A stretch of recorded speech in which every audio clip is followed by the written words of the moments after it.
সম্মানিত দর্শক শ্রোতা, আজকের বিষয় হচ্ছে মাওলানা মাসুদ আজহারী এর পরিবারের 10 জন সকলকে ভারত টার্গেট করে হত্যা করার হামলা করে তাদেরকে জীবনের শেষ বিদায় করে দিলেন। কারণ কি সে বিষয়ে সংক্ষেপে আপনাদের সাথে শেয়ার করছি। আপনারা ইতিমধ্যেই জানতে পেরেছেন পাকিস্তানে 2টা সংগঠন, এটা আন্তর্জাতিকভাবে স্বীকৃত। একটা হচ্ছে জৈশে মোহাম্মদ সংগঠন আর একটা হচ্ছে লস্করে তৈয়বা। এই 2টা সংগঠন জঙ্গি সন্ত্রাসীবাদী। এই জৈশে মোহাম্মদের প্রধান হচ্ছেন মাওলানা মাসুদ আজহারী। আর এই মাওলানা মাসুদ আজহারী এই মসজিদটা হচ্ছে সুবহান আল্লাহ মসজিদ।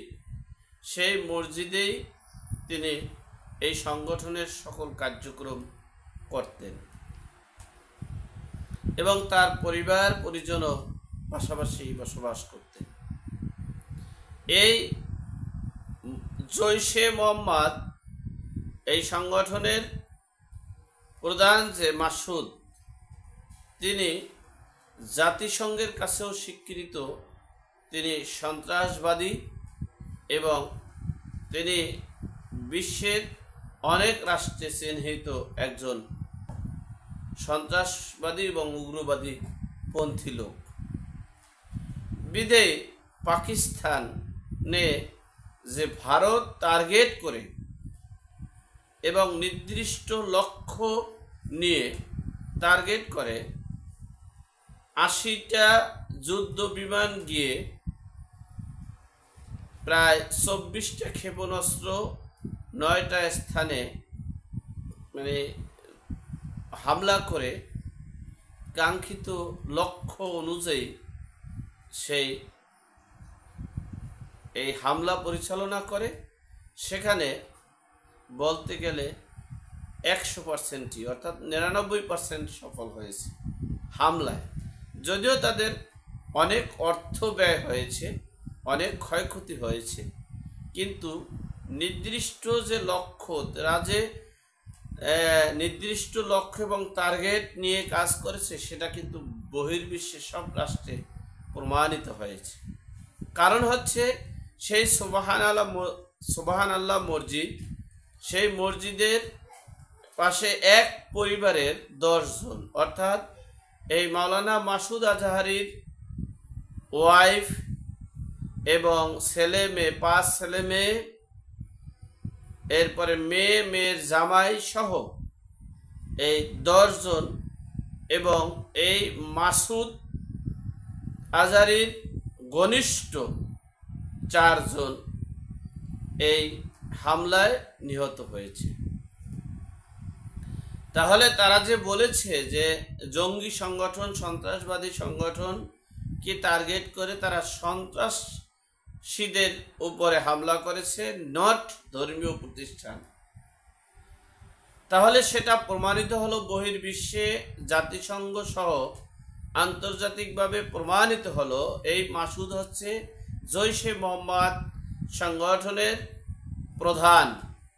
তারা এই কালো পতাকার উপরে লা ইলাহা ইল্লাল্লাহু লিখে মানুষকে হত্যা করে, সাধারণ নিরীহ জনগণকে হত্যা করে। আমি জানি না ইসলামে কোন বিধান আছে, কোন জায়গায় আছে যে মানুষ হত্যা করে এরপরে আল্লাহর বিধান আছে কি আমি জানি না। আমি ইসলাম নিয়ে অতটা আলোচনাও করতে চাই না। কারণ হচ্ছে এই দক্ষিণ এশিয়াতে ইসলামটা বিকৃত ইসলাম, এজিদি ইসলাম হিসাবেই সবাই এখন বলতে গেলে 98% জনগণ এজিদি ইসলামের দিকেই ধাবিত হচ্ছে। কারণ হচ্ছে আমি জানি না ইসলামে, আমি যতটুকু শুনতে পেরেছি, জানতে পেরেছি, ইসলামে একটা প্রাণীকে হত্যা করলে তার মহা সর্বোচ্চ শাস্তি হয়। একজন ব্যক্তিকে, নিরপরাধীকে বা সাধারণ জনগণকে যদি, একজন ব্যক্তিকে যদি হত্যা করা হয়, তাহলে হয়তোবা কথায় আছে যে সারা দুনিয়ার তামাম জাহানের সকল মানুষকে হত্যা করার সমান পাপী। ইসলামে কোনো মানুষকে হত্যা করার বিধান নেই। এখানে এই যারা আছে, যারা এই লা ইলাহা কালো কাপুরে লা ইলাহা ইল্লাল্লাহ মুহাম্মদ রাসূলুল্লাহ পতাকাটা নিয়ে জিহাদি করে মানুষদেরকে হত্যা করে, একটা বিশৃঙ্খলার সৃষ্টি করে, দেশের ভাবমূর্তি নষ্ট করে, রাষ্ট্রের ভাবমূর্তি নষ্ট করে, আমি জানি না এগুলো কি। যাই হোক, সর্বোপরি কথা হচ্ছে এই সেই জৈশে মোহাম্মদ আর লস্কর, এই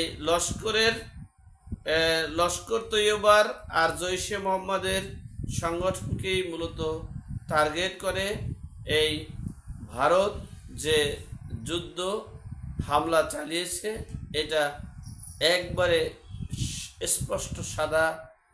স্পষ্টভাবে প্রমাণিত হয়েছে তাদের লক্ষ্য সঠিক ছিল। যাই হোক, সর্বোপরি কথা হচ্ছে তারপরও আমরা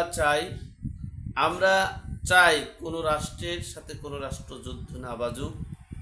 এই ভারত এবং পাকিস্তানের উপরে আল্লাহর অশেষ রহমত নাজিল হোক, যাতে কোনো যুদ্ধ বিগ্রহ না হয়। আর আমরা আমাদের এই বাঙালি যারা নারায়ণ তাকবীর পাকিস্তান জিন্দাবাদ, নারায়ণ তাকবীর ভারত জিন্দাবাদ যারা বলে উস্কানি দিয়ে এই দেশের ভাবমূর্তি নষ্ট করতে চায়, তাদেরকে বলবো দয়া করে আপনারা যেই রাষ্ট্রের সাথে থাকতে চান তা আপনারা দ্রুত সেই রাষ্ট্রে গিয়ে তাদের সাথে যুদ্ধে জড়িয়ে যান, কিন্তু বাংলাদেশের ভাবমূর্তি নষ্ট করবেন না প্লিজ।